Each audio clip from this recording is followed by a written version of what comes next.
Main clause है, ये है मेन क्लॉज, एक कंडीशनल क्लॉज है और एक मेन क्लॉज है।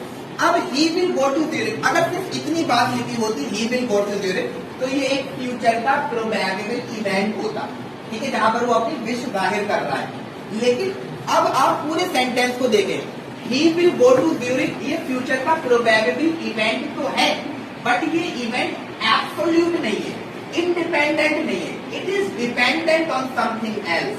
समथिंग एल्स वो क्या है बेटा, वो ये कंडीशन है, ये वाली condition, if he earns money, इस कंडीशन पर ये फ्यूचर का इवेंट होगा। अगर ये बात नहीं लिखी होती, इफ ही अर्न्स मनी, सिर्फ इतनी बात लिखी होती, he will go to Zurich, तो बेटा he will go to Zurich एक एब्सोल्यूट प्रोबेबल फ्यूचर का इवेंट हो जाता।